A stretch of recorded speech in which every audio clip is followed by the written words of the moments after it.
Welcome all to this MWTD mini, which takes as its subject a remarkable black and white shot of the Royal Liver building taken at night.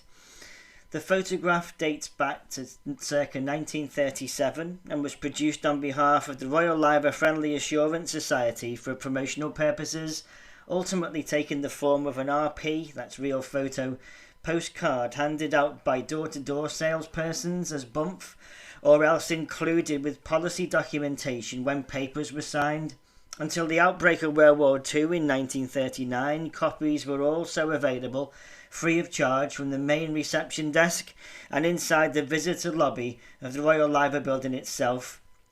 At this date, the RLFAS was one of the leading purveyors of life and family insurance policies in the United Kingdom,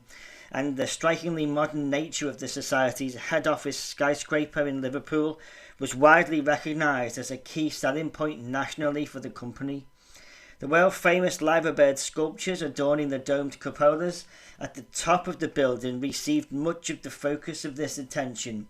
but the building's enormous George clock faces, at 25 feet each in diameter, the largest in the country, were also a popular subject of fascination and debate.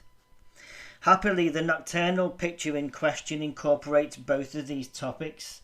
The Liver building is here photographed at 6:10 p.m, presumably just after all of the main suites and clerks' offices have been cleared for the day. For the purposes of the photograph, the interior lighting has been left on every floor. However, the main point of interest is the incandescent spotlight that falls on the west clock tower at roof level, highlighting the nearest of three clock faces, but thanks to the resultant deep shadow, introducing its neighbour in hard relief. It is the internal illumination of this Mersey-facing clock dial that provides the raison d'etre for such an unusual evening shot, because it showcases the recent installation of low-pressure sodium lamps to light up the clock faces. The first low-pressure sodium street lamps in Liverpool had been installed on Queen's Drive in Mossley Hill in 1935 with a wattage output of 100, later revised down to 85 watts. The installation of similarly designed 100-watt low-pressure sodium lamps to illuminate the George clock faces in the Royal Liver building in 1936-37 thus represented the embrace of cutting-edge technology by the RLFAS and helped to project the company's unofficial motto of always looking forward to the future.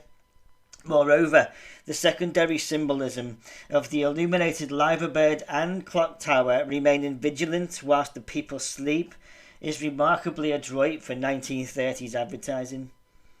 Whilst the photographer responsible for this technically difficult shot remains formally unidentified, the deep blacks achieved across the surface of the print and the overall neatness and fastidiousness of the composition suggests the involvement or, at bare minimum, influence of noted Liverpool industrial photographer Edward Stuart Bale.